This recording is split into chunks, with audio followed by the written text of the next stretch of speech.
everyone. Can you hear me okay? Yes? Thank you. Hey, hello everyone. My name is Leslie Quintana. I'm part of CWAA leadership. We just want to do an open announcement before we get started.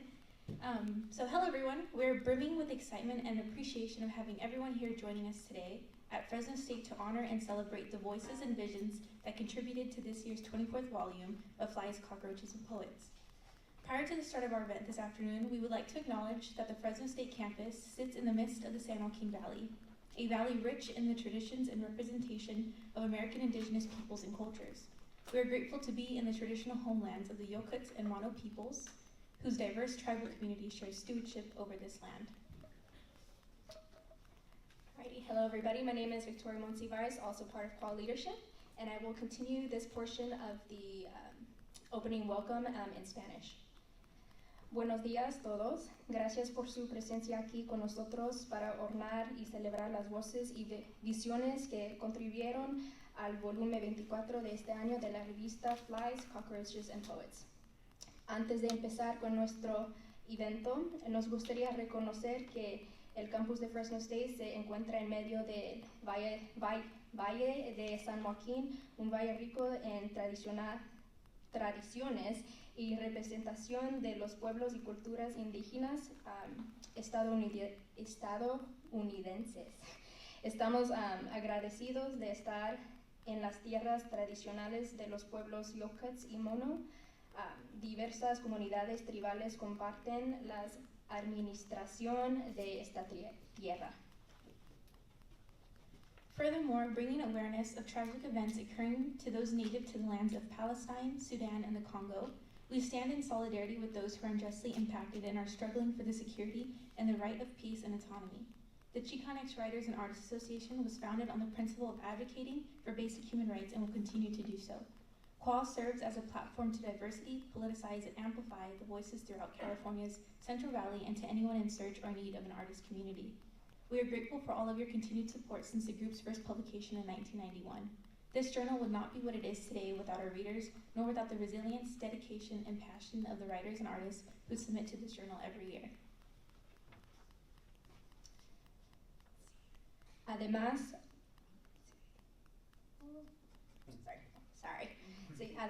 al concienciar sobre los trágicos acontecimientos que les ocurren a los nativos de las tierras de Palestina, Sudán y el Congo, nos solidarizamos con quienes se ven injustamente afectados y luchan por la seguridad y el derecho a la paz y la autonomía.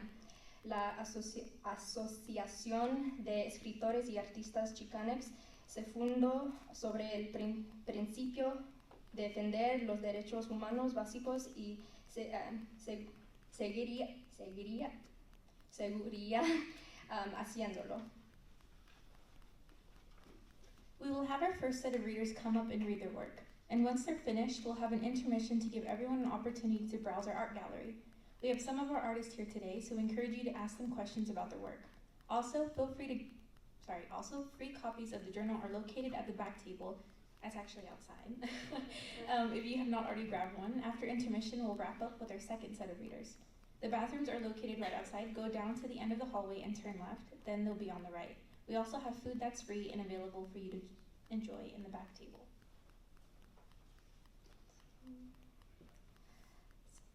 Haremos que a nuestro primer grupo de lectores venga a leer su trabajo y cuando hayan terminado tendremos un intermedio para darles a todos CWAA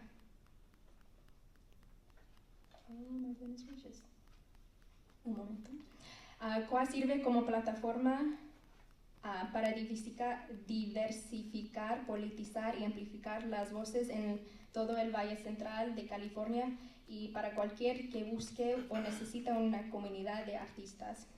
Agradecemos todo su continuo apoyo desde la primera publicación del grupo en 1991.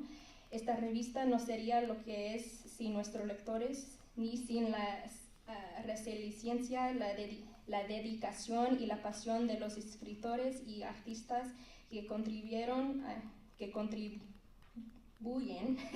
a esta revista cada año.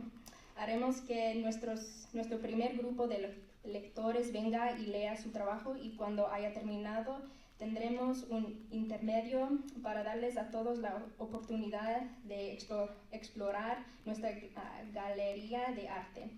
Tenemos algunos de nosotros artistas aquí hoy, por lo que le animamos a que les haga preguntas sobre su trabajo. Además, hay copias gratis de la revista en la mesa afuera para llevar. Y luego, después del intermedio, concluimos con nuestro segundo grupo de lectores. Los baños están afuera, baje hasta el final del piso, aquí afuera, y a la izquierda, vas a la izquierda y luego estará a la derecha. También tenemos comida gratis y disponible para que las disfrute en la mesa trasera. And then lastly, just a friendly reminder that we are hosting poet and activist Cynthia Guardado on April 5th at the Education Building for a reading and Q&A. So we encourage you all to attend. There's more information about that on the flyer at our book table. Both our journal and our reading with Cynthia are supported by the Fresno State Instructionally Related Activities Fund. Okay, we will now begin the event with our first set of readers, who will be introduced by one of our fellow qual leaders, Stella Luna Velez.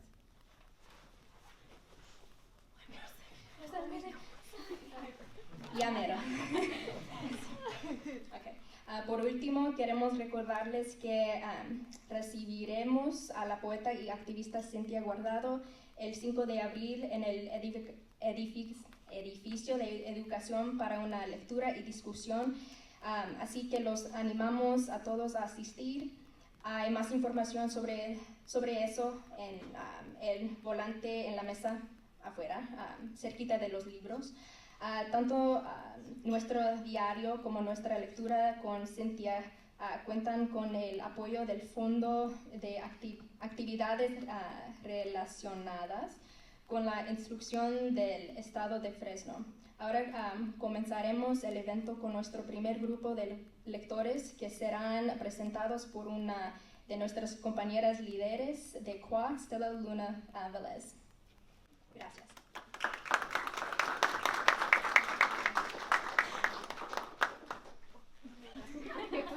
Just the mic for you. Okay, now hello. Our first reader is going to be Ara Peredia, who is a third year at Fresno State University. She is studying English with an emphasis on creative writing. With her writing, she likes to explore the cyclical nature of love.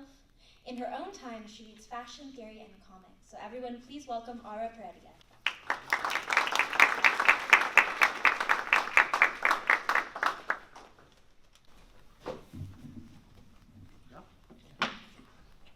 Hi everybody, thank you for coming. I hope you enjoy this piece, or if you hate it, you can fight me after. The piece of the title is called My Youth Consumes Me As I Get Older. Pick up your knee and stretch your hamstrings, then lift your arms and stretch your shoulders. I think about my stiff muscles and how maybe this is a mistake, and I should just go to sleep because tomorrow happens again, and it'll all be fine. But then I bend down to touch my toes, and my stomach is in the way. I can't skip today, because I need the top to fit. A knitted mohair top in deep blue. A blue that reminded me of the time I was sitting on my father's shoulders. And as we crossed the deep lake, he dropped me.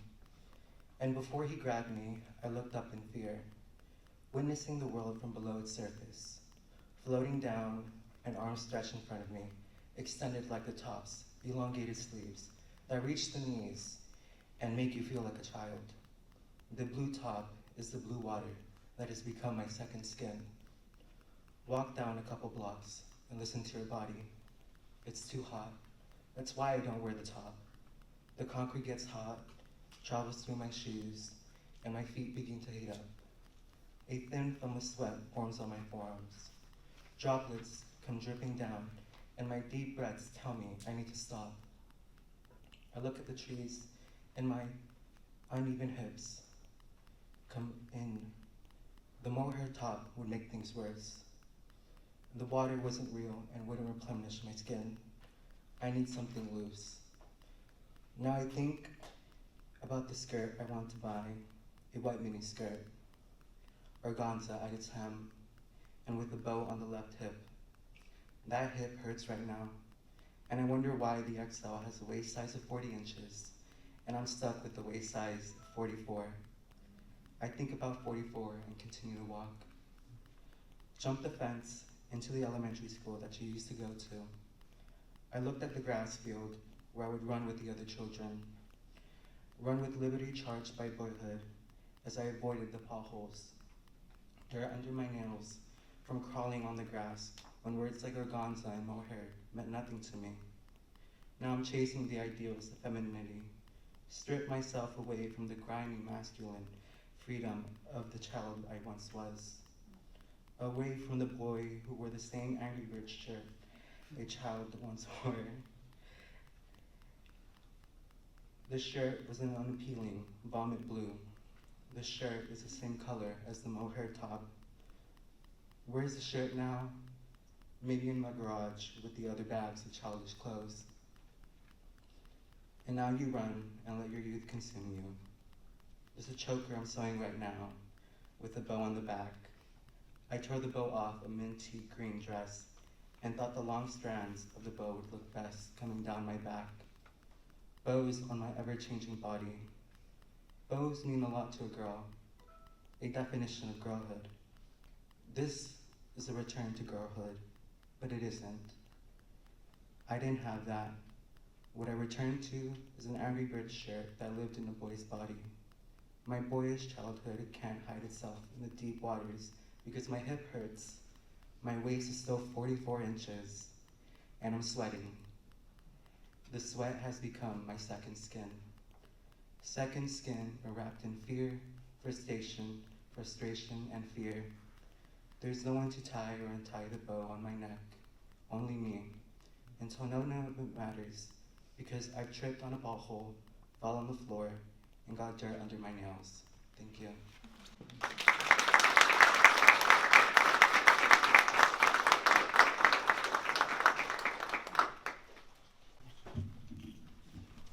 Wow, that was amazing. I love all of the very specific fashion details that show up in there. So our next reader is Blanca Nino, a first-generation Latina who grew up in the Central Valley and has lived in various places across the country in her pursuit of graduate STEM academia. She currently lives in Davis, California, where she spends her limited free time enjoying coffee, feeding stray cats, and sleeping. So please welcome Blanca all the way from Davis, California.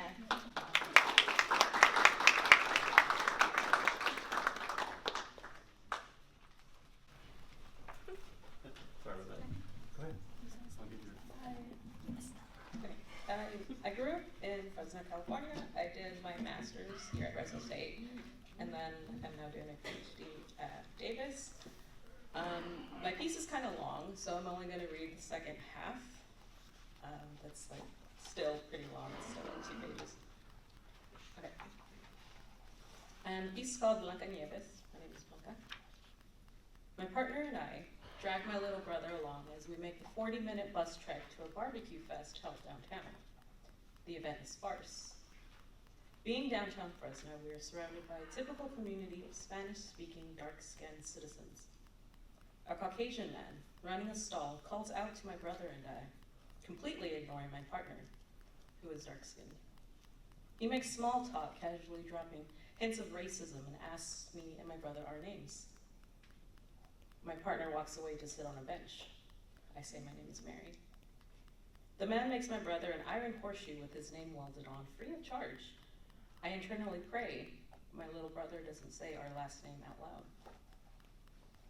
When socially mobile Mexican Americans enter middle-class institutions, they are thrust into milieus where the intersection of their ethnic origins and class background mark them as outsiders, leading to feelings of social isolation and the realization that they cannot cross or blur the white boundary. which reinforces their ethnicity. I sit in my $1,400 a month rented room in Davis, where I'm in a PhD program. In half darkness, I'm trying to painfully persuade myself to study for my preliminary exam. I'm on my final chance, and if I don't pass, I'll be asked to leave the program. Part of me wants to quit, to stop killing myself to belong in an academic world that has tried for 15 years to push me out. I've pinned above my desk an ancient pay stub earned before I was ever thought of.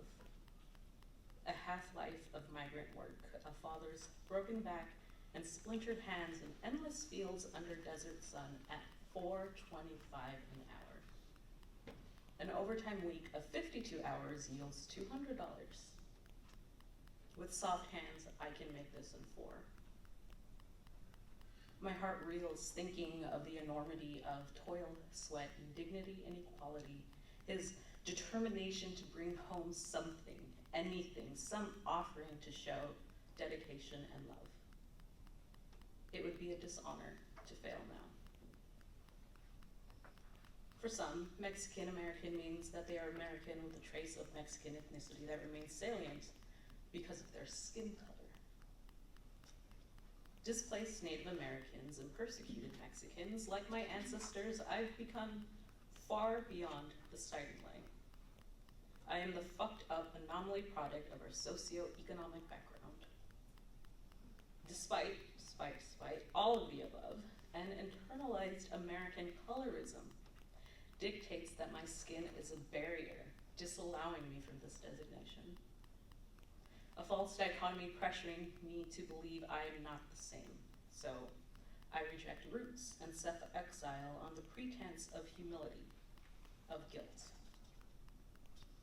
Ethnic attrition poses important consequences for studies of Mexican mobility because if the most successful Mexican Americans cease to identify themselves and their children as Mexican American, research may underestimate the extent of intergenerational progress achieved by Mexican Americans.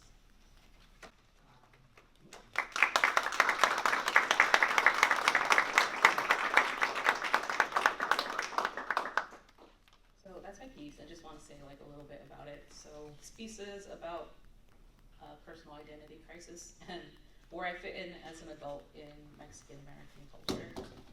So my mom was born in Mexico, my father's Mexican, indigenous, Native American, so I grew up with a lot of Mexican traditions, but I'm very aware that the color of my skin has probably provided, if not opportunity, at least some shield against some of the discrimination that I've seen over the years firsthand. So, cue my identity crisis. However, doing some research for this specific piece, I found that this colorism is an American thing. It's part of American culture, and people from Latin America kind of really push this idea away. And so to perpetuate this ideal is a disservice to my heritage and the people who have worked so hard to allow me to pursue my education and occupy such a unique place in academia. So I did pass my prelim exam a couple months ago.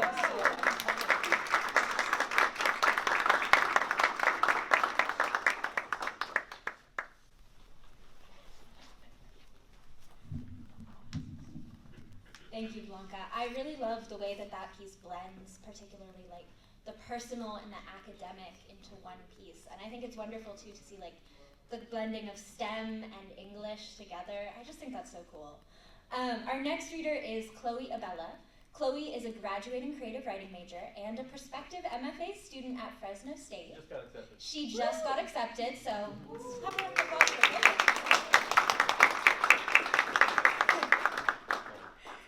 She spends her time rewatching the same 5 shows over and over and making playlists out of the songs her parents showed her as a kid.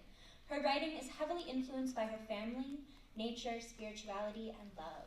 So let's welcome Chloe.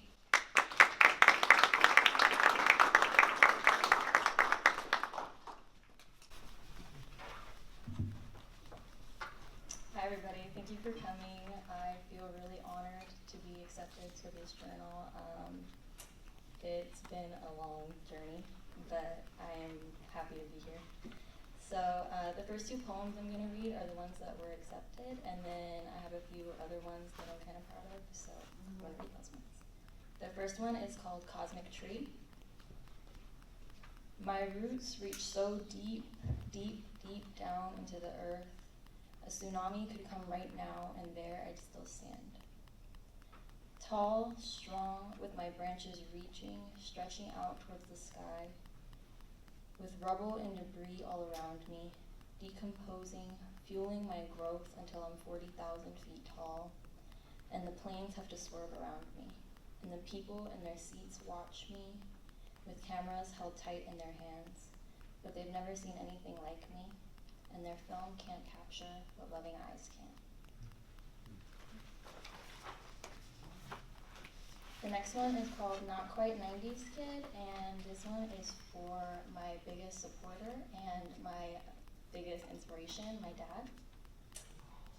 I am the worn-out CD case my father's had since he dropped out of college. I am the last song on the album that reminded him of his little sister. I am the DUI that slapped him in the face and shook him from each shoulder. I am the overdue cable bill sitting on the table staring up at him in contempt. I am the hall closet my mother pushed him into when he was drunk.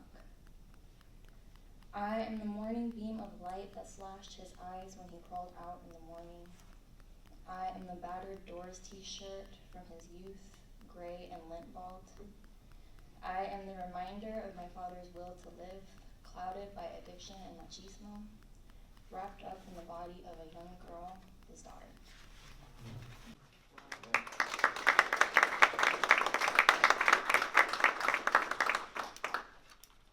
The next one is called Miniature Sun. With hands reaching towards the sky, winding together like two cats' tails, each thrum of bass sends me further and further into the world of vibration, and I can see only the silhouettes of those around me. Feral, thrashing around with their arms wiggling like worms in the dirt. With light radiating from my every pore, it feels like the disco ball is copying me as I turn again and again and bask in the little kisses to my eardrums. The next one is called Crossroads. I am anxious, like my Thea and my grandma and her grandma.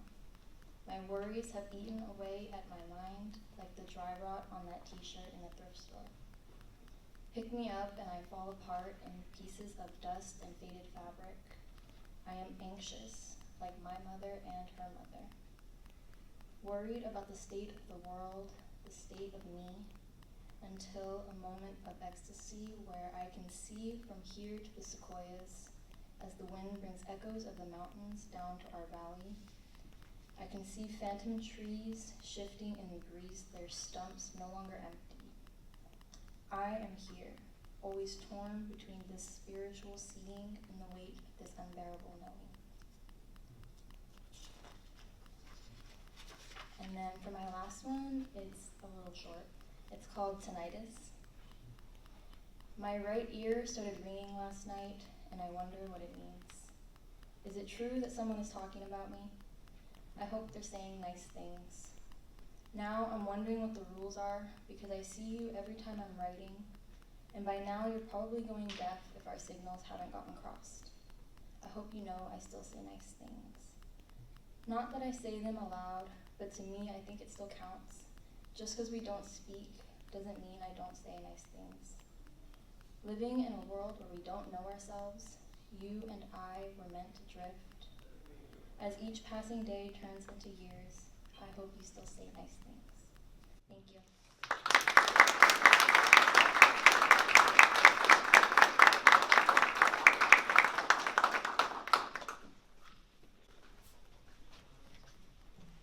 I think there's just something so soft and wonderful about the way that you read, and I feel like we can really feel the love that you have, especially for your family and your work.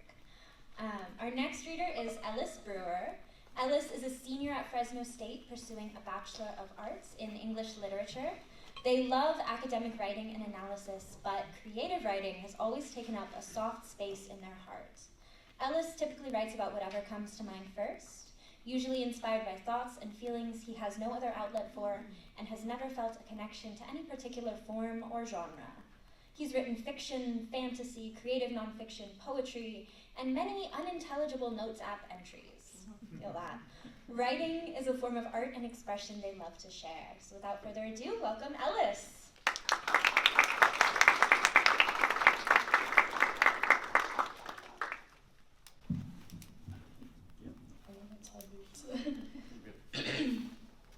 I just got over a cold, so sorry my voice is a little raspy still. I'm just gonna read the two things that are published in here. And if you're like me and you can't interpret things unless you have audio and visual, then they're on page 55 and 60. So, yeah. The first one is called Gender Scoop. Did you know, inside a butterfly's chrysalis, they actually digest themselves? After releasing an acidic digestive fluid, the caterpillar melts itself down into a tissue cell soup. A week later, a butterfly will emerge. As I look in the bathroom mirror at my soft jaw and my unflat chest, I wish I could do the same. I speak in my lowest voice, and still, it is not enough for anyone to mistake me for anything but a woman. I hide my features, and still it is not enough to lower the amount of ma'ams said to me by customer service. If I could melt this body into a sinewy soup, they wouldn't know what to call me at all. Even so, all of the things I have ever feared about telling the truth swirl in my mind like their own sort of digestive acids. Maybe I am my own kind of chrysalis.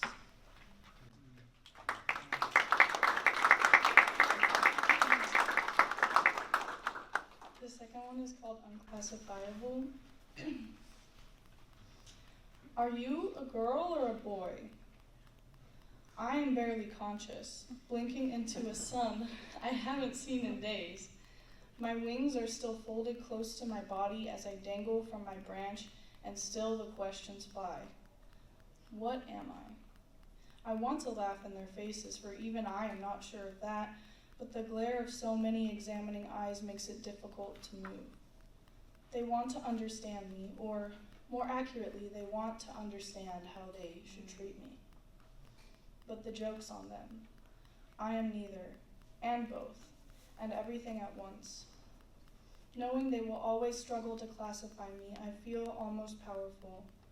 Careful, testing the waters, I give a slow and tentative flap.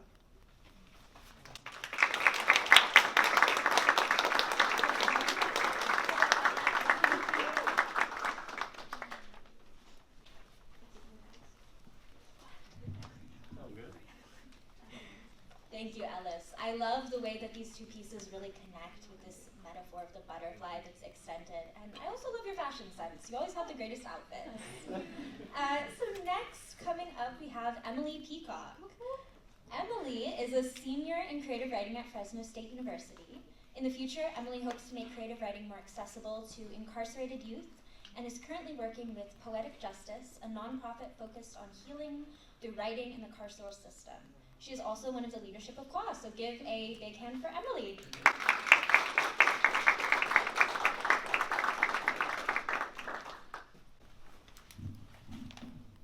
Thank you. I'm just going to start with my poem on page 75 if you want to follow along. It doesn't have a title, so. If babies were named guns, and guns were named babies, there would be less guns on the streets and more legal babies. A brown AR-15 is killed by a metal baby. You would not turn off the TV. The news. You were a gun too. Wail your bullet tears. Fist the nitrate in your pockets. Open your trigger mouth and watch the sawdust pile up like a grave.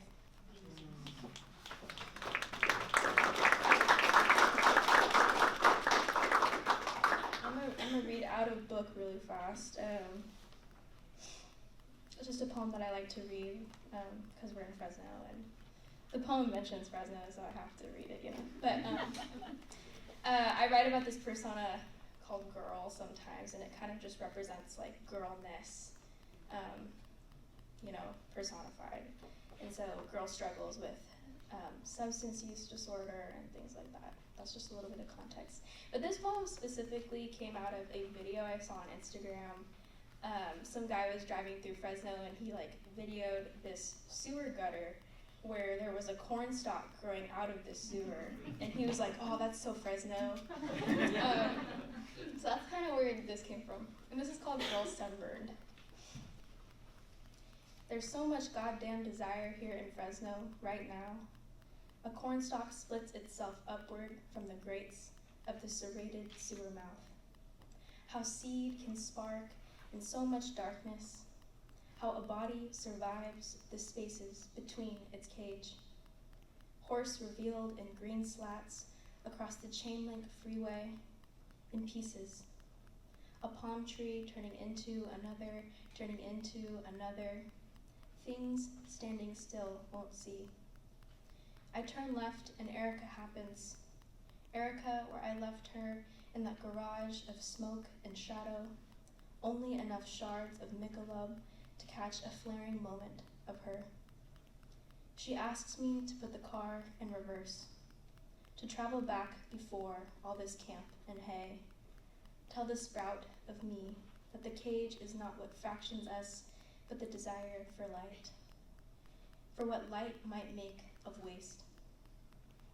When I was told they found a neon yellow Bic in her pocket, I did not ask for it back. Today, every building I run past reflects comic strip copies of Girl behind chipped window paint snowmen, flipbook image of escape. I tell myself I need this, to know that I can vanish completely and still mark the page. Tan lines proof that I tried to make the gaps real.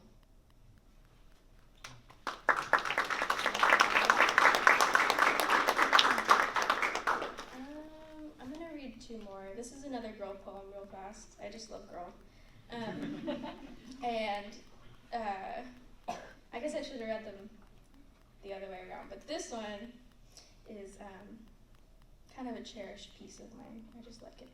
So this is called Girl Again, which is kind of ironic. Girl Again. He told me bodies balance the same way tables and chairs do, lots and lots of screws. I clench a straw like a harmonica. I only use my mouth for the just kidding. I lean my sagging cheek toward the glass, and it asks to be my familiar face. It's interpretive, I say to the bathroom floor. Penny tells me about no scope, to shoot down, to kill without looking. The past hour I've blinked one time, one small casualty. Tonight I feel most girl when I say the word beer.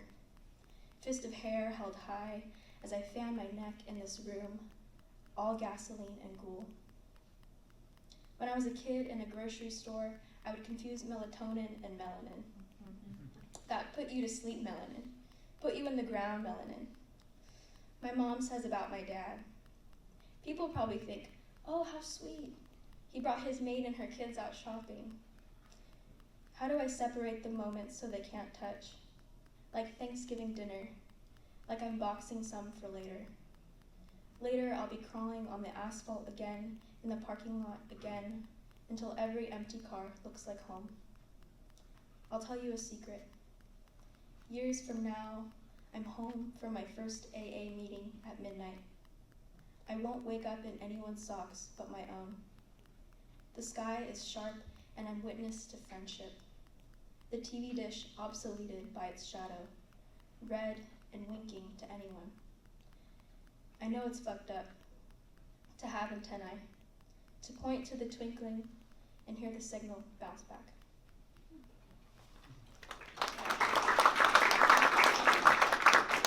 I will read my last poem in the book.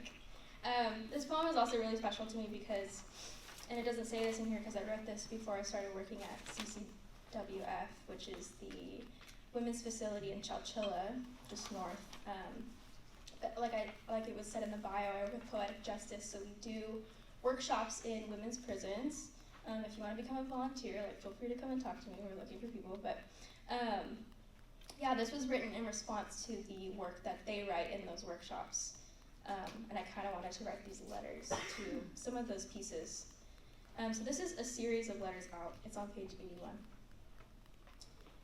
81. For the women at CIW and CCWF, and for incarcerated bodies everywhere. Jacqueline, you say you've written me a blanket, and I feel it now, how words can also be used for soft things. The concrete might dim like a butchery, but look up. I've written you so many night skies. I know it's not the space you hoped for. Cricket, if no one has said it today, I'm sorry the machine ate your money. I will not tell you the shiny box is a gift. Hold on to it for kindling. Misty matters. I also put too much pressure on Sunset. Ask her to put on the dress. I picture you tucked among snow boots and tea sets, in the closets of marbled homes and estates. Funny how kids call everything play. They say the lungs grow last, the body's hiding place. Come rest. Remember that we too must be swaddled. Sierra, I almost had your name once. Sierra, like the Chainsaw Mountain. I'm Emily because it looks good on a resume. What are the things we must not be called? I'm Mountain, I'm Lion. Call me beautiful again. Aoki Pink, how many woman dreams have I bought? I'm more nervous about how many I've sold. Why have we only been paid in more silence? Delina, tell me more. Until the room can be rubbed raw, until the steel becomes a clue, tell me more. Amber, it's September, which means it's almost been 20 years. Don't think of what your hands have done. Name them myth, and their stories are no longer yours. In my story, there's sugary tea in a flask and a darkness that sweats. My grandmother tells me I was born because I finally had a room. I want to thank you for the reminder, Amber, to wake up the throat, to consume the story which has wrote you. Thank you.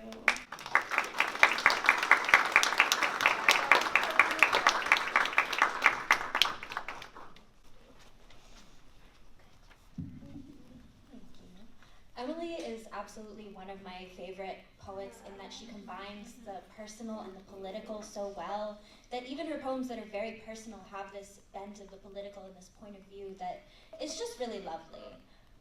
So thank you, Emily. So our next poet is Gavin Garza. He was born to Mexican and Anglo-Irish parents in 2000. He was raised in the Institute of Basic Life Principles, a non-denominational Christian cult. Today, Garza is reclaiming his Chicanismo through his study and tutorship at Fresno City College. Welcome, Gavin.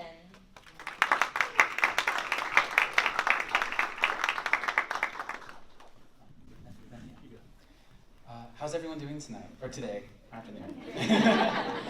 Someone's been up late. I have 3 pieces in this issue. I'm going to read 2 and then 2 pieces of some new shit I've been working on. So this first poem is at the very beginning. It's called Against Fresno Onway, and it begins with an epigraph from William Saroyan. In short, don't count on being terribly spiritual unless you are also always slightly sick. A proverb overlooked by Gultek, but seized upon eagerly by Fresno. Only Californians use an article for highways, which is to say I was cruising up the State Route 41 with an epiphany. Everyone stands to learn from their local punk scene, DIY record crates, bargain bins, and the lowbrow when researching the city. Look, classicalism never kept you in mind. When white collegiate arbiters co-opted poetics, or when Disney tried trademarking Day of the Dead. It was Benny the Jet who rounded the bases. It was Sarah Borjas who wrote, Fresno is not a machine, It was Manuel Neri who stuccoed Mary and Julia. It was Jose Montoya who called us the unorganizables. It was Los Curos who screamed, Llegan bajando. It was Mia Zapata.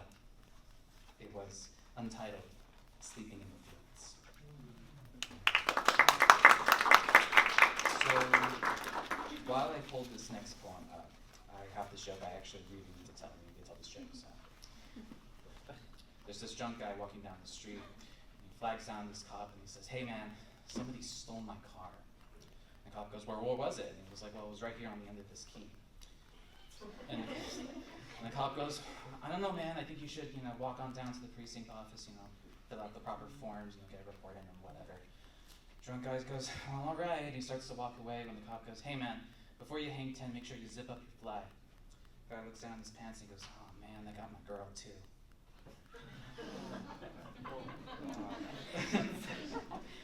Got that one from Towns Ramsam. So this next poem's about my hometown. If I can just pull it up.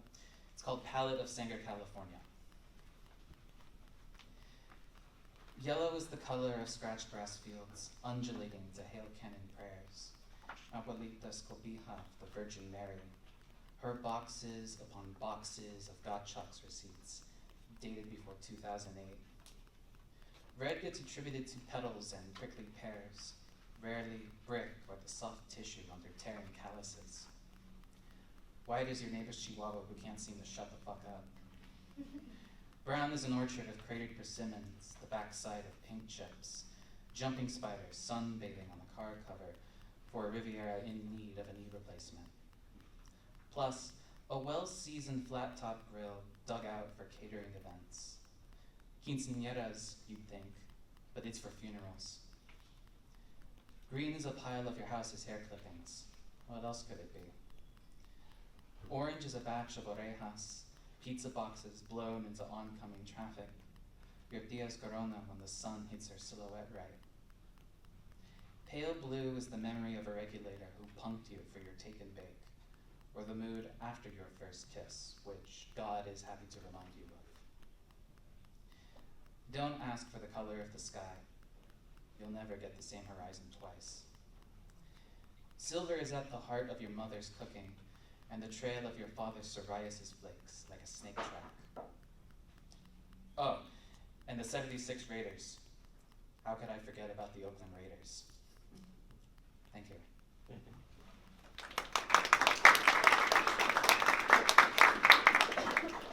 So I've been writing about my abuelito a lot lately.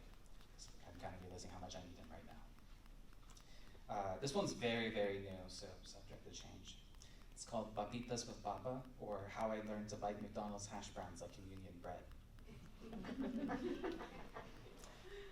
When I was your age, I wedged my boots in tractor tracks just to get a sense of my size. The whole world was depending on us, and my cabinets were empty, which, in hindsight, was way less worse than Arnie from Haran had it. Poor bastard. They really had him going up and down the 99 every day. Always tying, sometimes sleeping in outhouses. The wine growers called those lodges. Can you believe that? I'm not making shit up. I never got to say goodbye when he landed one of those fishing jobs in Alaska. I'm told his ghost haunts the Bering Sea, but I see his face in dust devils. You can't get me on a damn boat now. Okay, where was I going with this? Oh, right, the marches. So I drove all the way out to Delano to march with Larry Leon, but I met your grandma instead. She was a brown beret. Shit, they definitely don't teach that in homeschool, but I found it cute when she was angry. Anyways, this is where you come from. It's why I could never work in an office. I need to be on the ground, mijo. Just because we got Cesar Chavez Day doesn't mean we don't have work tomorrow. Remember the labor that goes into your fruit.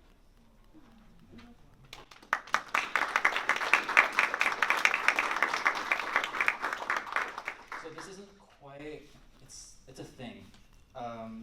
So it's not quite a prose poem, but it's not quite micro-memoir. It's a preface to a project, a larger project that I'm slowly finding the courage to tackle.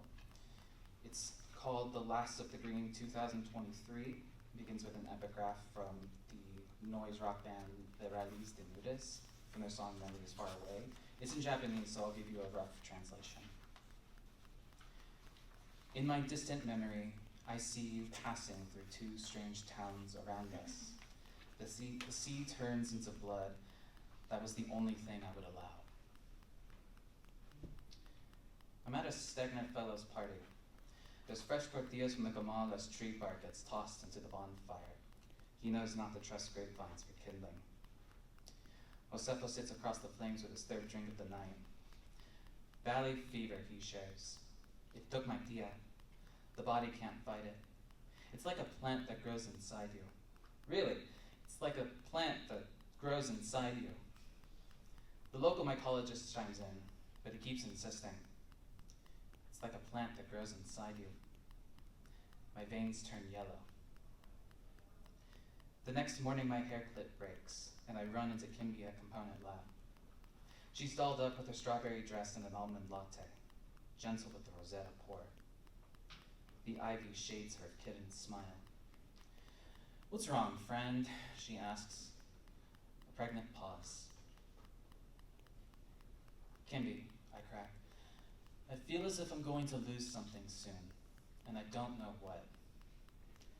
Her mug sheds a muddy tear. Later, I tell my therapist about my relationship with music and memory, how I could always use a witness.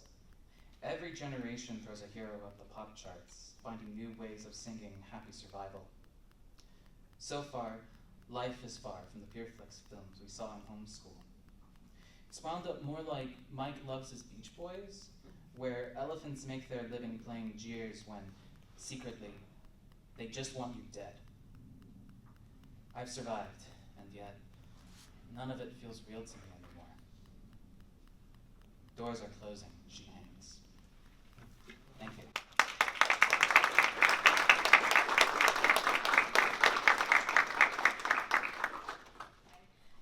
Our next reader in that case is going to be Joshua Sagouspe. Joshua is a senior English literature major at Fresno State.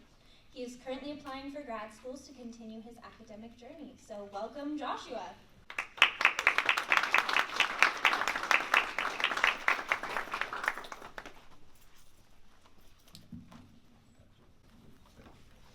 Hope everyone's having a good time today. So I'll be reading 3 poems, 2 of which are not in this journal, and the last one is the one in the journal. All right. So this one, I was doing way too much guided meditation and decided I could write one. And yeah, so this is quiet. Sit still within this moment. Follow the breath down through the nose. Down, down, until earth under feet fades. Follow the breath into entropy, emptiness, enveloped images engulfed in a void, left from windows, curtains drawn, withdrawn from light. Threats to snatch away this solitude, the stillness of shadows, frozen, fading back, afraid of quiet peace shattering. Thank you.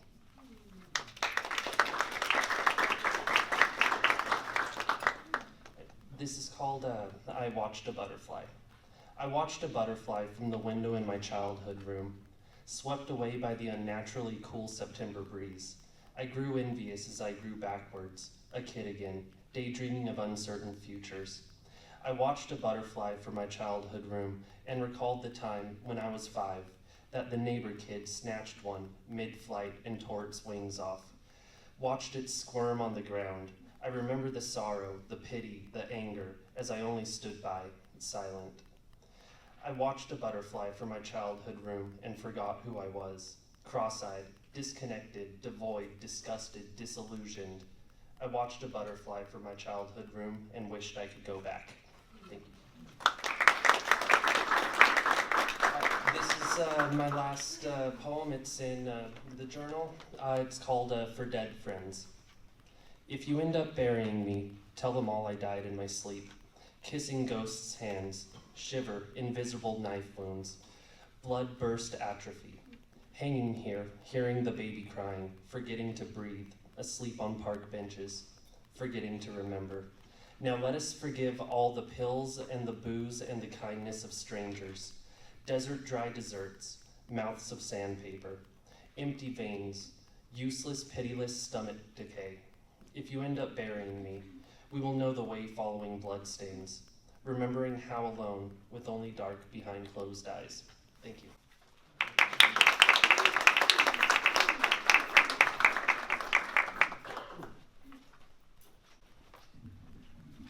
What an awesome start to our second half. I love seeing like the themes that show up again. So again, we've got butterflies. I think that's so lovely. Our next reader is going to be Leslie K. Quintana, who under the pen name LKQ is a Hispanic Fresno-based poet who is currently finishing her last year at Fresno State as a creative writing major. She hopes that her work may reach others through its themes of identity, love, and nature. In the future, she plans to be an English educator in the Central Valley who inspires the youth to explore themselves through writing. Leslie is also one of the leadership of CWAA, so give a big hand for Leslie.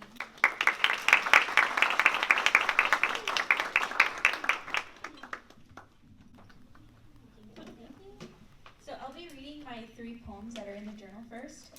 These ones are about my parents. They've been coming up in my writing a lot lately. So yeah. So the first one's called Between Father and Daughter, which is on page 18. I wonder if to my father I am the border he crossed in the late 70s, the mix of English and broken Spanish, the way he's a mix of Spanish and broken English, the store-bought tortillas that taste nothing like the ones my grandmother made, the American dream he tried to buy through coke and cattle, the chivo that headbutted him when he worked on the ranch, the reason he cries on his birthday, the reminder that his mother used to be young and alive, the machete he held in his eyes when he was 16, the sister he only sees on Christmas, the web of a spider that keeps him tangled in his grief, the blood he bled for the life he lives.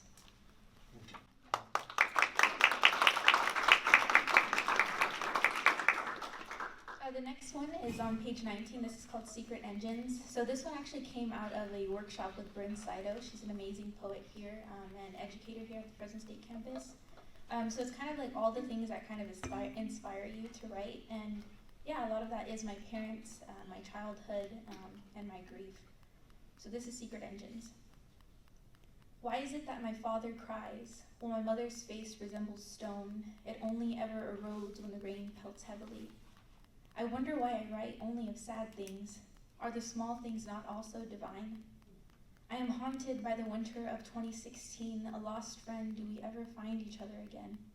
A weeping willow in the 4th grade, we'd heard tales of a ghost that sang beneath the dripping leaves.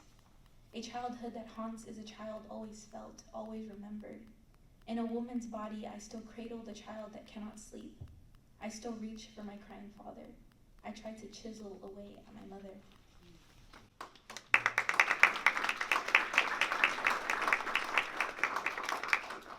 This one is called How Do You Mother? It kind of comes from just growing up, but then also kind of feeling like you parent your parents in a way that you feel like you just want to be a source of comfort for them. So this is How Do You Mother? I mother when I see my father, a man of broken English, someone with no name here. When I call to check in, his back hurts and his cough is worse. I mother trying to find the right medicine. I mother when I am with my mom. I try to mother her in ways her mother never did. When I offer her a moment to finally speak, she speaks of her mom, a woman I hardly knew, a woman she knew too well.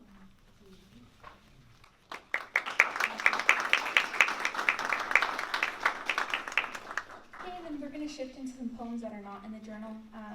These poems are more me-oriented, a lot with my identity and kind of how I see myself. So the first one is To the Tree That Resembled a Woman Standing on the Side of a Hill. This comes from me and my partner were on a trip to Monterey, and I kind of saw a tree sticking out the side of a hill, and it looked like a woman that was like reaching out. It was really gnarly, and I remember just writing it down in my notes really quick. I was like, I need to write about that. So this is that poem. How did you grow there? A life made to always be pulled down, branched like you were reaching out, rooted in a foundation that can't hold you forever. What have you seen? Rings inside you that tell a story, twigs that fall away like wishes, places you never got to live. Who were you before, bearing fruit of different shades, sprouting dreams like magnolias, holding onto a life that was never really yours? What was your name? It must sound like silence, leaves pedaling at your roots, the birds might remember you. Did you lose yourself, shedding leaves like past selves, eroding bark like regrets? You look like you were hugging yourself.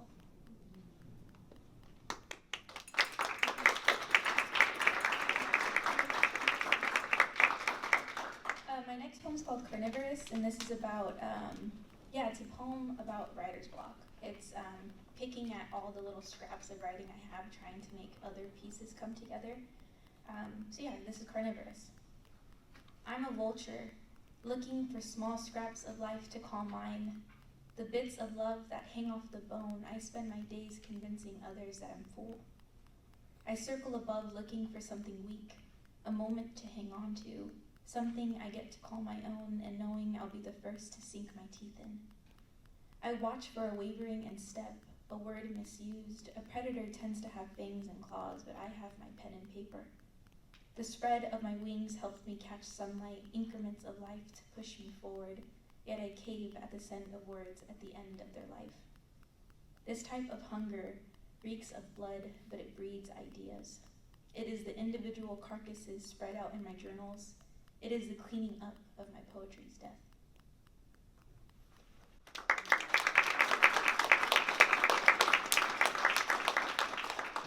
Okay, and my last poem today is called Doctor's Office. It started when I was at the doctor's office and I saw a magazine with like a crossword puzzle in it, and I was kind of thinking of everything else but why I was at the doctor's office. So this is kind of a little poem about life. There is a magazine wrinkled like raisins on the table in front of me. I can hear the chatter of patients and the clicking of the receptionist's nails on a keyboard. I wonder what it'd be like to know you like the crossword puzzle on the 26th page, but there is no key written in upside down ink, only an ad for eco-friendly tampons. I wonder if my body is capable of composting the way it is capable of bleeding. There is so much happening in our lives. Something that dies and costs you $150 you don't have. 10 letters, down, car battery. If I could thank you in every life, I would be born on my knees. My first breath would be of 9 letters, down, gratitude. In the distance, a baby is being born, and she'll remind her big sister one day that sharing their mother's face makes them beautiful and not 9 letters, across, unwanted. New ink on skin, the smell of cigarette smoke, saying hello to old friends and saying goodbye to someone you thought you knew. If we could just sit down and try to have a 12 letters, down, conversation. It's raining today and I've had a headache for the last 7 days. I'm afraid of being a bad person. How do I forgive myself for how I've treated me? 14 letters, across, self-acceptance. We had an argument about where life is going to take us. The receptionist is laughing at what a man said. I can't remember the last thing I said to you. Another way to say sorry. 8 letters across. I love you. A nurse calls out my name. Thank you.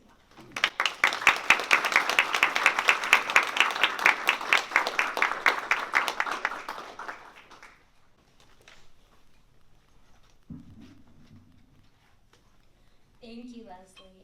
Again, I love the way that you talk about the small things. You said, are the small things not also divine? And I think that's so lovely. And I think that that gets at some of the heart of poetry, is the divinity of tiny things. Our next reader is Marcus Valadez. Marcus recently graduated magna cum laude from Fresno State University. He is an aspiring English teacher who hopes to make a meaningful impact in his community. His writings are often raw, gritty, and full of rhythms that follow the pulse of his soul. Please welcome Marcus.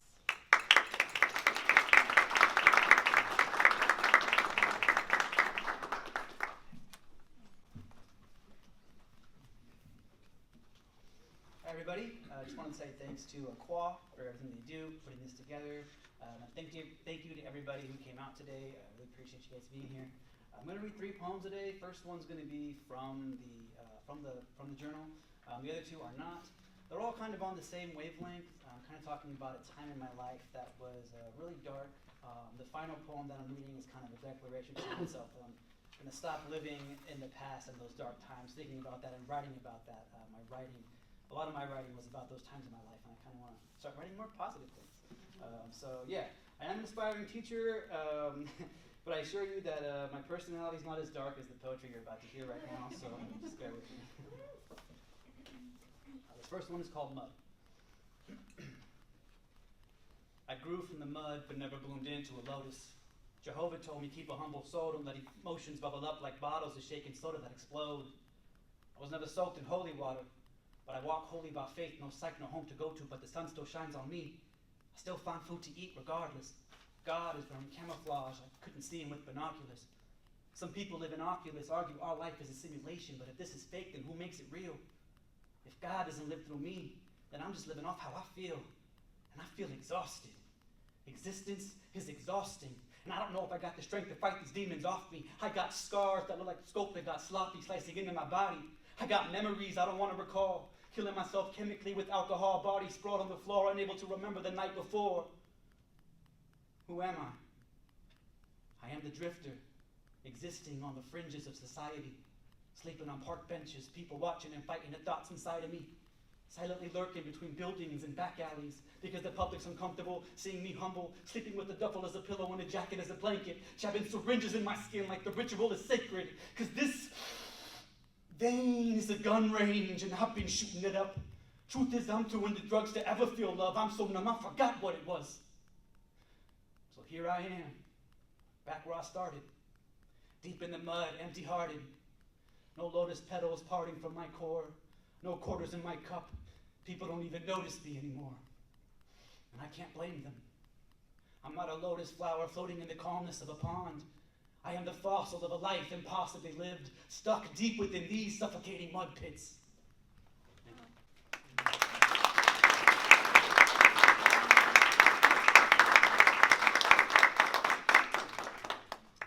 This next one's kind of short. It's called A Rainy October Night in the Junkyard. Water bricks the battered truck's rusted and gutted body. The wet stench of a stray dog lingers in the garbage air as a lost frog pushes through the trash, searching for puddles. No mooning from the murky sky, no compass between the clouds, no place to call home.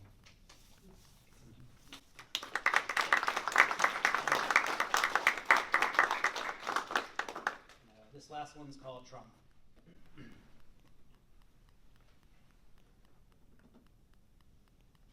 Trauma is a tumor lodged in my soul, jutting through the flesh of my organs.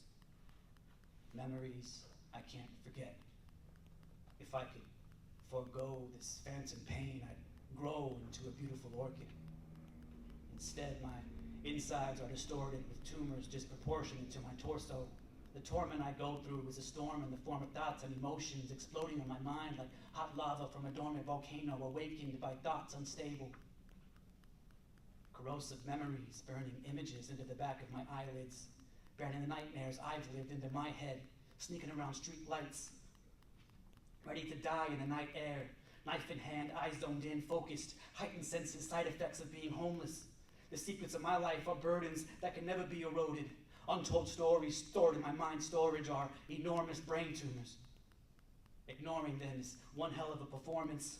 Like I'm not 4 inches away from feeding my corpse to the worms so the swarms of maggots can eat the tumors and bad habits established in the past to run from what's happened. Abandonment, betrayal, abuse, bodily harm, brandishing razors, syringes, straws, foil, globes, bombs, pipes, pills, pocket knives, cigarettes, blunts, joints, drugs, jumpstart, coping mechanisms, masochistic sabotage, saturating the pus and fluids within the bulging, sagging tumors, rotting, blood clotting with black blotting, blotches, stains, scabs, scars covering my skin. I'm stuck in a rut, stuck in a rut, I'm stuck in a rut, stuck in a rut, stuck in a rut, I'm stuck in a rut, I'm stuck in a rut, I'm stuck in the past.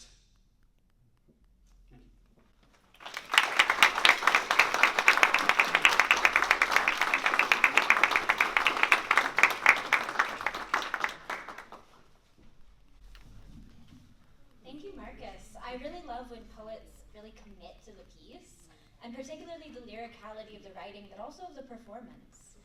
So our next reader is Taylor Seals. Taylor is a first-year MFA student braving the poetry route, emphasized in literary editing and publishing. In exploring the vast intersections of poetry and creative nonfiction, her writing centralizes external and internal human relationships.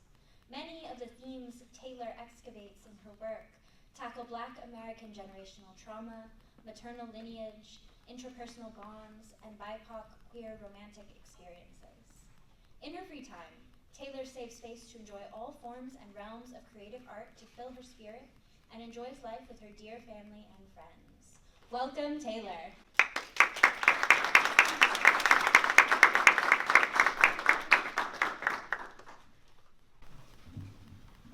Hello, everyone. First of all, I'd like to thank CWAA for providing this space for us. Being here feels something very close to home. I appreciate all the readers here in this space as well. Yeah, so I've got, I think, like 4 poems here. I'll kind of intersperse them with the 2 that I already have in the book and 2 that are kind of new. This first one, sort of going back to my bio, ever since I've been in my master's program, I've been writing a lot about matrilineage, that dealing with all the women in my bloodline, and the strength that they course through me, and particularly, I think I'm trying to dig deep into the static of the relationship with my mother. And so the first poem that comes is sort of inspired by a question that was posed in Leslie's earlier poem, which talks about how do you mother? And in this poem, I think I was trying to bury rage, and then it ended up flowering into empathy. So this poem right here is called Remothering.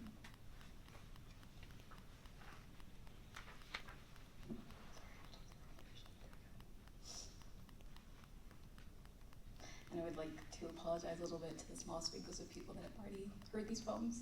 Here we go, Remothering. Mama is a vessel of grief. We know there's loss as she crashes through the hallway, and a photo of me, cloudy-cheeked and jewelry-lipped, crashes with her, splintering the floor. There is loss in the way Mama sings, altoing the acoustic echoes of our small house, every note crashing, colliding into staggered staccatos, and I begin to wonder what it means to mother. Our small house cannot hold her voice, nor cradle anguish molding fists in the bed of our stomachs, and I ask how to Mama again, as her name becomes an unanswered prayer in a dark room. Her bed, a gentle altar, sacred with unwashed sheets, and I do best to fill Mama with warm trebles, make room for her name to alight, ricochet back into her throat, come up again, and the soprano lilt of something like her mother's voice.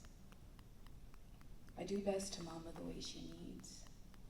Dry or warm, the day's clean sheets until Mama is ready to scab over, and something like a mother's voice, lullaby-lipped and choir-tongued, rises with her.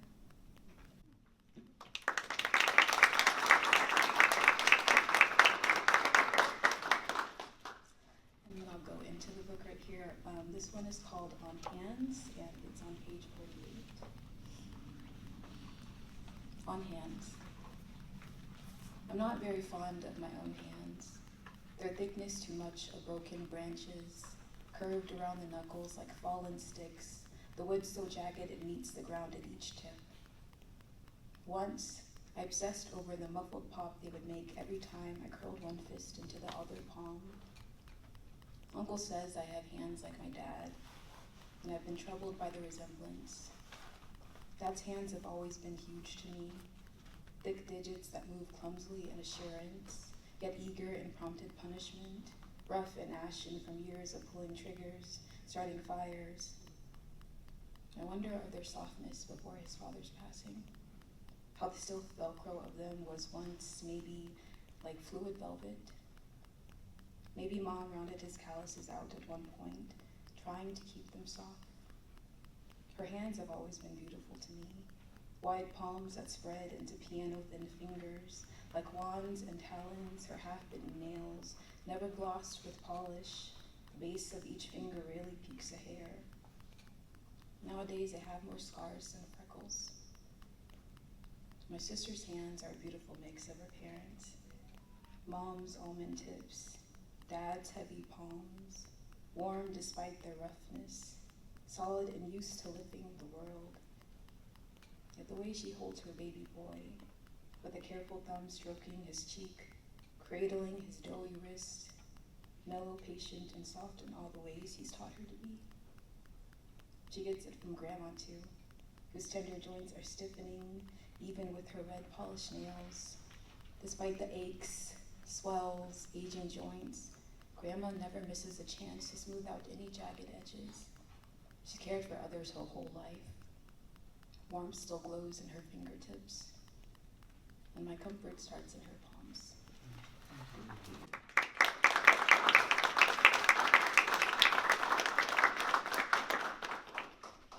And this next poem is on page 52. It's called Dear Hair. Dear Hair. I thought I hated you, the loudness of your curls, the coconut grease at your roots. I tried so many times to hide you under rough knit cheap beanies and unkind brushes, hoping you'd disappear close enough to the scalp to remain unnoticed forever. In elementary school, when the pale boy's blurred face scrunched in confusion or disgust, asking why the beeswax mama used to hold the style of your braids in place looked like spider webs, I twitched up the tips to cover you, to hide the pretty bun the cornrows trailed into at the back of your head, the same bun you spent vain minutes in the morning smiling at, feeling beautiful. I thought I wanted you to look like everyone else. Chemical perm straight and flat iron burnt ends worth the uncomfortable illusion of fitting in. But I like the way you always feel like home. Like cloudy, soft, early Sunday mornings, unraveling the bandana so the world could see you crowned, slick-backed, cornrowed, flat iron, slip press, braided down. I like the way you smell, like hand-warm cocoa butter oil, blue magic shine, mama's cigarettes, smell-scented conditioner, and hot honey beeswax, tenderly pleated onto the scalp, comb into neat zigzag rows or curved hearts. I like the grease you leave behind my ears, mama's glossy fingertips trailing neck and forehead, baptizing me in routine between her pillowy legs. I like your curls coiled tight to the scalp and snow falling to naked shoulders, lovers' bed sheets and shower drains. I love the way you magic, shape-shifting under heavy soft hands, making music with rainbow beads, boiled water curls and brown braided waterfalls. Always yours, hands.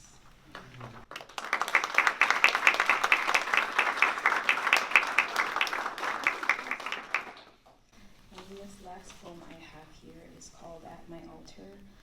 It was sort of an exercise that we had in Bryn Saito's, I forgot which class it is, but it was a class with Bryn Saito, who was mentioned earlier. And we were sort of thinking about what are the things that you would put at your own altar. And in doing that, I was thinking about what are some things that my inner voice needs to hear the most, is saying to me the most. And at the same time, I also imagined some tokens that I unconsciously have been keeping with me throughout my life, whether that be physical, literal, or something metaphorical. And this is where that poem came from. It's called At My Altar Again. Remember your childhood stuffed plushie, a mother suit promised to be cotton soft to the child still alive in you, still grasping forehead I love yous and neon stars. Remember your name, honey stuck to your lover's sugar slick lips, a cinnamoning warmth ting under her tongue. Remember this some early morning years from now, 2 cups in hand. Remember your heart knows more than you do.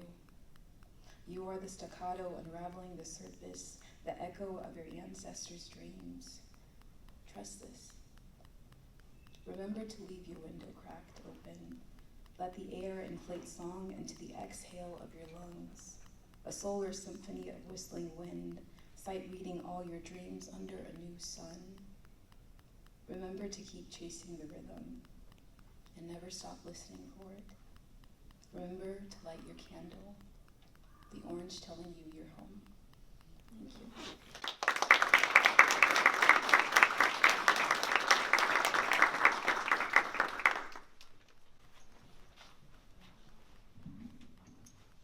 much, Taylor. As always, I'm just in awe of your work. I think there's this gravity when you read, this kind of gentle weight that tends to settle over the room and everyone kind of can't help but pay attention.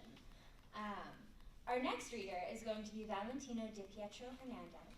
He is a senior English creative writing major at Fresno State University.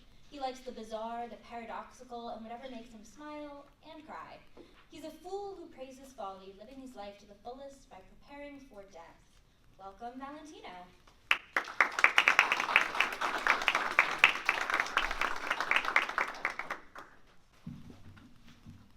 Thank you, Jefferson. Hello, everyone. This is actually my first creative publication, Homo Smells, was published here, and so thank you, CWAA, for accepting it, and yeah, I'm excited. You can find this poem on page 11. The one I will be reading will be a slightly annotated, slightly abridged version, so I hope you enjoy that. Here it goes, Homo Smells. I've never seen my great-grandma's fingernails clean. There's always a clump of earth stuck underneath when she's rolling pasta with delicate touch, when she's doing the dishes, when she's outside feeding the chickens. There's always dirt underneath her fingernails. It smells of pasta. My great-grandma lives out in the Italian countryside in a village older than America herself. They are stranded in endless hills of grains and grapes, inside a house 3 stories high with the white finish uncoming. Shoes mandatory, because the ceramic tiles freeze your souls. It smells of porcelain. She's the only person I know that has a wool stuffed bed. Wool stuffed bed is uneven with the wool bulging and receding in various spots. I was born and the bed was old. It smells of dreams. When she smiles, the wrinkles will show around her forehead, bearing her golden teeth, some missing and some dotted brown. Her touch has a strength to it. When she isn't cracking jokes, she looks melancholic. She smells like a Fellini movie. My great-grandma's from the old country with its golden crosses strung around the neck, its tradition of crumpling houses, and its endless passionate drama of working hands and broken backs. She's widowed, devoted to her black skirt. She smells like Italy. Her husband died decades ago. After his funeral, she bought the spot right next to him on the funeral wall, the only spot still waiting to get filled. She visits daily and brings flowers. She gazes out the slim kitchen window at the blue sky with its puffy clouds. Searching, she smells of strength. It was a time long gone. In the wheat fields out front of her home, there lay the ruins of another house. Abandoned and wrecked, the weeds have taken hold, with stray cats and grasshoppers claiming the property. She once knew who lived there, recounting the names of the parents who built it, and the names of the grandparents who died on it, and the names of the children who left it. Naming everything, she smells of old memories.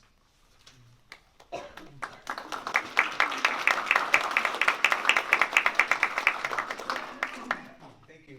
My great-grandma's Italian, so she doesn't speak English, so with the help of Google Translate, I translated it into Italian and sent it to my mom, and so she could show my great-grandma. Mom said, my mom was like, Valentino, this is a great poem and all, but you do know, great-grandma can't read. She's illiterate. And it's like, wow, from a bygone time, again, wool was stuffed bed. So my mom read the poem to her. She got to hear it that way. My next piece is a poem called Walls. Enjoy. My grandma and aunt bought a second shed in the back. It's in their backyard, slowly getting filled with all the junk from the garage. For them, cleaning is moving things around. Nothing ever gets thrown out. Nothing ever truly leaves this house. All gets recycled in cardboard boxes stacked towers high. Rotten clothes, bikes with flat tires, 3 dismantled wardrobes, enough pots and pans for another whole kitchen, a fridge filled with beer that no one drinks, and a freezer with food that no one eats, mixers, too many fucking mixers, and on and on and on.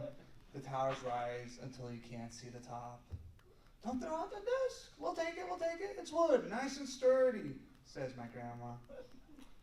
It's going to replace my old IKEA one, shoved in the corner of the living room. The new one's big, chunky. No sunshine passes through. There's no space for my chair. There's not enough room for my legs. There's enough space for my stuff. I don't even use it. I just store my books on it. And an old stained desk, that faithful thing got recycled into the garage. I don't work in the living room anymore, chased out by the boxes. You know, these walls, they sneak up on you. And before you know it, you're trapped. Thank you.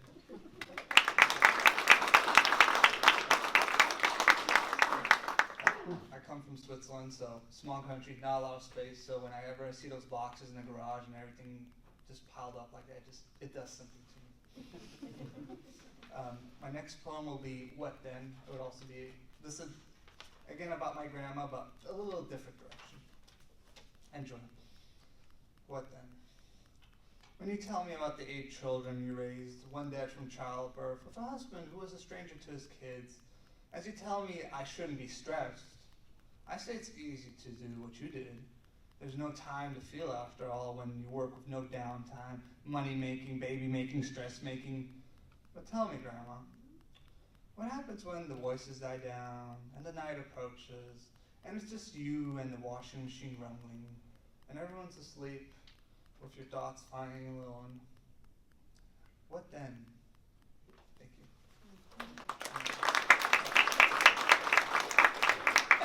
I know those 2 poems were about kind of a little negatively about my grandma, but I do love her a lot. You know, she showed me how to cook Mexican food, so now if I ever move out, you know, I won't starve to death. Thank you, Grandma. And yeah, I hope this, if she ever finds out that this What Then poem, like, just to tell her that I don't want to hurt her, I just want to tease her a little bit for all of those. Oh, you're stressed? Well, back in my day, talks she gave me, and she will probably keep giving me. Yeah. So, to finish it off, my next and final poem are 3 haikus called The Giver's Unfinished Life Fest. Enjoy. You don't realize this life is not yours to live. Give until finished. Good things take time, 1,000 years or more. Encore, encore. All things come to end. Is that not what living is? Preparing for death. Thank you very much.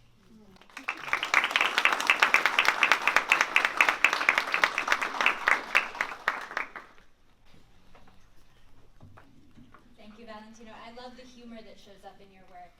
And congratulations on your first publication.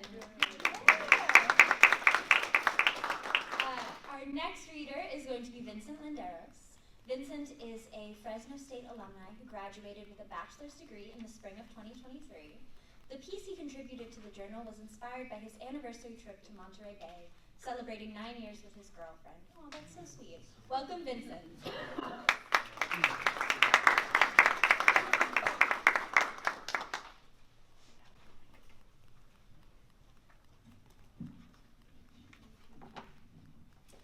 Hello, my name is Vincent Landeros. I think I'm the only fiction short story author here, surrounded by many talented poets. So the story I'm reading is The Puffin and the Heron.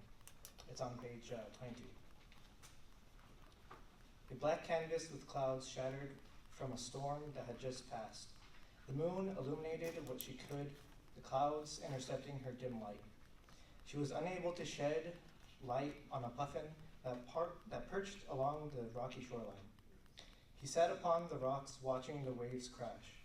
The water fell upon the open wounds of the land. It seeped through the crevices, chipping away ever slowly.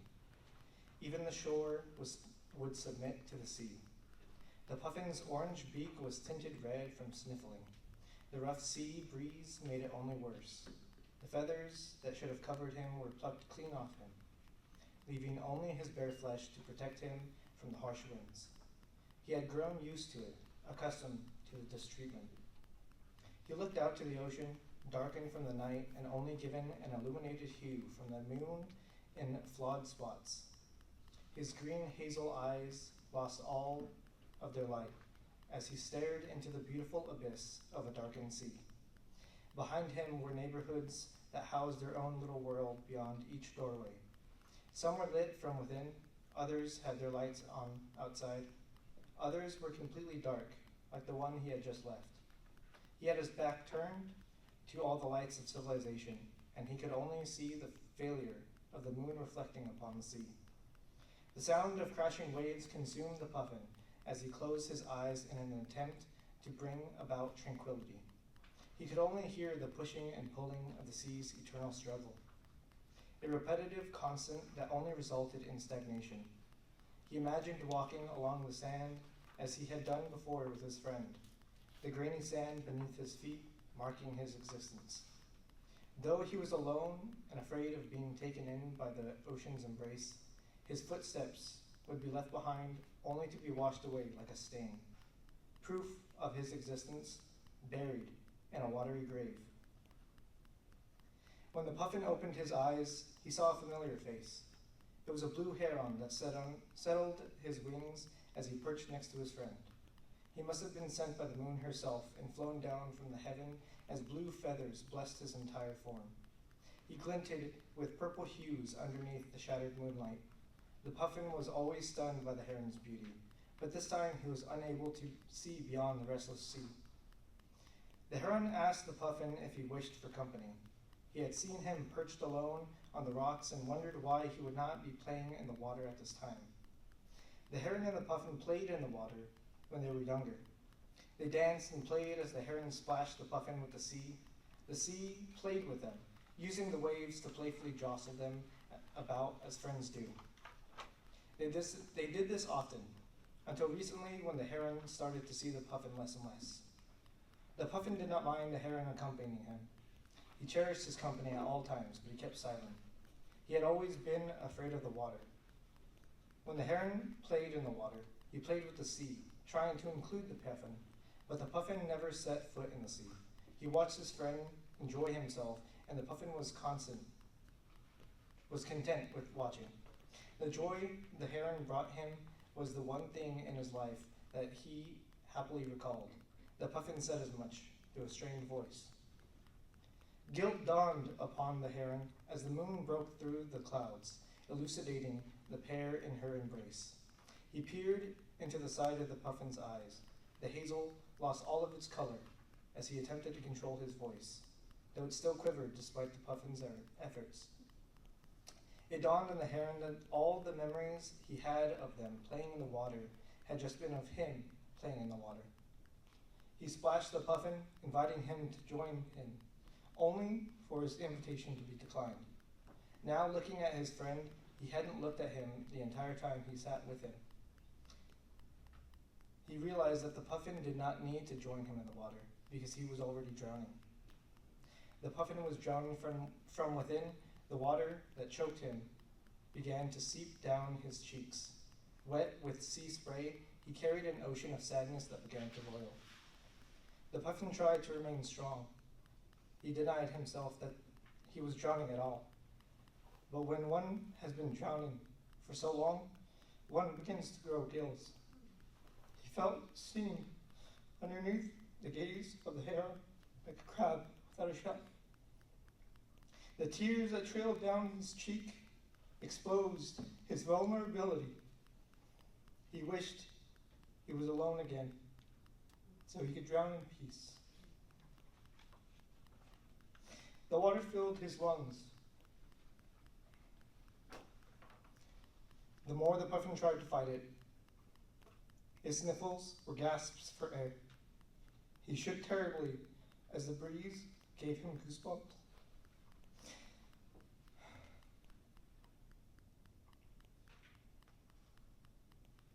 The heron took the puffin under his wing like a cocoon that enveloped him. If he felt exposed, he would offer shelter. If he felt vulnerable, he would be his shell. Underneath his wing, the puffin let himself drown in the sea of sadness that roared from within. The heron comforted him, saying that the storm had passed. They could fly freely. It was hard to take flight when those of your flock pluck your feathers. Truthfully, the puffin never truly felt like a puffin. He felt more akin to a crab.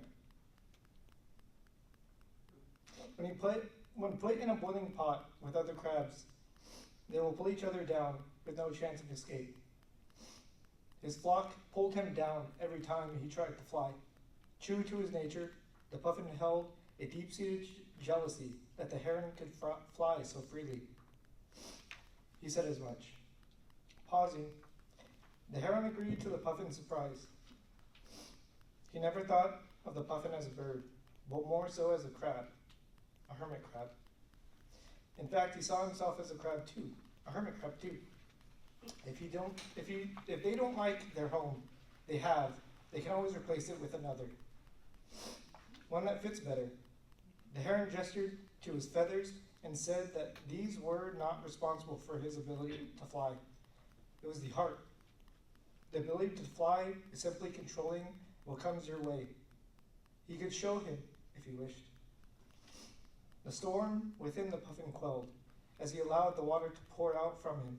He felt lighter, freer. He had been fighting against the water for so long that he never thought of letting the water take it to wash over him. Once he was allowed a place to let the roiling storm pass, he saw clarity. He saw the moon in all of her beauty as the clouds cleared. He better understood the nature of the heron's words. If his flock was his home, he should shed them off, molt into a new shell, one that allows him to fly, like the heron suggested. When the puffin emerged from the heron's cocoon, he was ready to take flight. Together, they walked along the shoreline. The imprints of their feet marked the land that they were there, that they existed. The ocean dared not touch the souls they left behind, for they dwelled within their father's domain, the sky. The cold wind began to lift the two birds and accepted them. Their mother watched over them as they soared above the clouds, shining her light in the darkest of night. No longer would her guiding shimmer be hidden from the puffin. The puffin and the heron danced and played with their natural family, the moon, the sky, and each other. Thank you.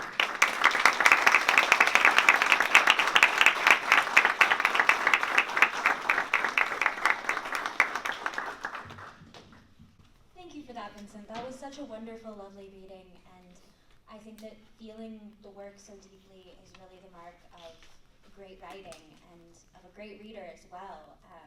We also do love our fiction writers. We don't have too many this year, but we would love to have more, so keep that in mind for next year if you write fiction. We have one more writer today. Angelina Leaños is a Ventura County Youth Poet Laureate Emeritus and a first-year MFA student at Fresno State. Outside of school, Angelina serves as a poetry out loud coach and a poet teacher, mentoring youth in poetry recitation and creative writing. Welcome, Angelina. She is also one of the leadership of CWAA, so she's awesome. Welcome, Angelina.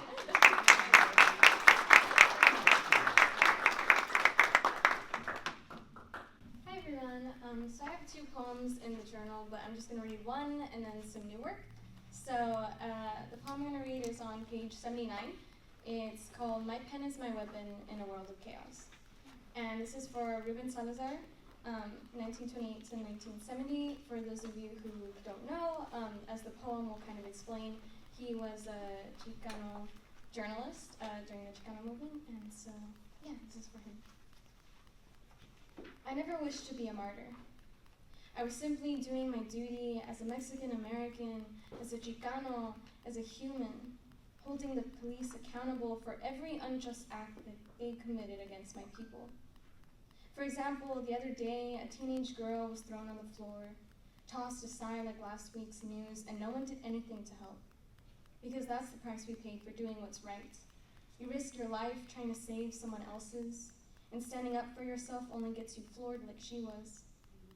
But I've seen too much injustice to be part of the people watching, written too many lines about the way the crowd's cries are drowned out by the sound of sirens, carrying them away like sacks of frijoles, which is just another word they'll use to insult us, just like Chicano is their way of calling us other, because they'd rather strip us of our humanity than make the effort to use an accent to address us properly. Because we aren't light-skinned or educated enough to be American, but half the time that's because our schools are segregated.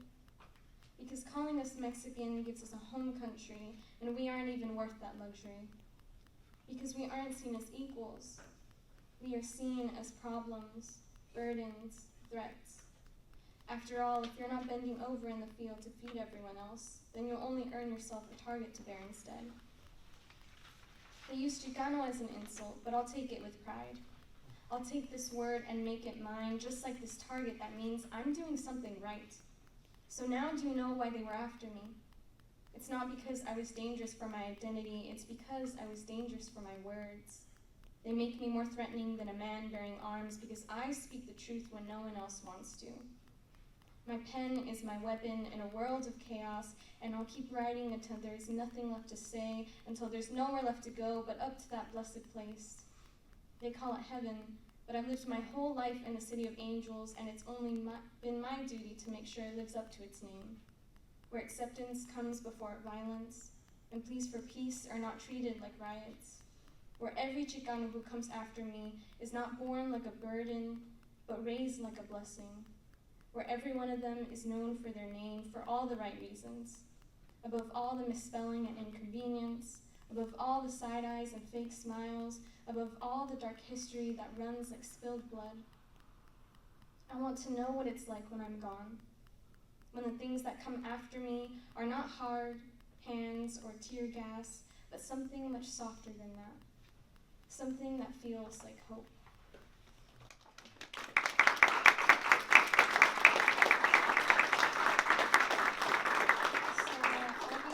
Sharing 3 poems that I've since developed since starting the program here at Fresno State, and so one subject I've been writing a lot about is my great-grandfather, which is very interesting. I never really knew him personally, but I attended his funeral while visiting Mexico, so it's a very strange dynamic that I sort of explore in my writing. So this first one is Pantum para Valentino. My pen is a time machine, and I'm trying to stop my bisabuelo's death. But the trees are dying, and my pages will be forgotten because no one wants to read about a writer's grief. I want to stop my bisabuelo's death, but people are tired of resurrection stories. No one wants to read about a writer's grief when I am only echoes of my grandfather's father. People are tired of resurrection stories, I'm told. Everyone is remembered best for their deaths. Let me then be echoes of my grandfather's father. Let me be his death prolonged. And will I be remembered best for my death too? Will my great-granddaughter write elegies for me? Let her be my death prolonged. Let my pen be your inheritance, cariño. And will you mourn us mourners when we pass? My pen is not a time machine. In the end, my bisabuelo will still be gone. My pages are being forgotten, and the trees are dying. So, this next piece, hopefully, will be a little lighter, on a similar subject. But this was also from a class with Bryn Saito, so as you can hear, we're kind of promoting her. But this is called 2002 Requiem, and it came from an exercise to write about a photograph or something you would say to someone you never got to speak to. I picture my bisabuelo on the back porch embracing me in a rocking chair, legs before gangrena corruption, eyes bright enough to fall upon me like snow, without ash. And I wonder if he would still hold me softer than a grudge, before el mar maroons him in some unreachable tomb. I once asked my abuelo Tito what his father dreamed of before he died. Paz, he answered, but I misheard him. I thought he said pan, slivers of crescent moon and sugared seashells. Abuelo's gate-kept inheritance. Do you ever wish he passed down the instructions? I asked. Nunca, Tito replied. Ya las aprendí. Now that I'm older, I think I finally understand my bisabuelo. He lived through enough guerras to know that sueños never survive history. I think the only secret he ever needed to create that ocean of constellations is to rock in his chair, without interrogation, gentle cradle of his name, and every poem that falls from the river of my tongue. And thank you. And this next poem is hopefully kind of to wrap it up with a lighter note as well. I am going to be a madrina, and for those of you who aren't familiar, there is a sort of tradition with it. This is a little more creative nonfiction because it's not necessarily for baptism, it's for communion, but I wanted to tie in the very traditional sense of what it's like to be a madrina in general. So this is called Holy Ring. To be a madrina is to hold your godchild over an ocean and say, no grites. I remember when I floated above the ravine, adding my tears to its current, as if sacrificing one piece of myself would make it easier to ascend. Who could have known I'd gained so much weight in this life? I don't want to be the last face my godchild sees before the embers are washed from their skin.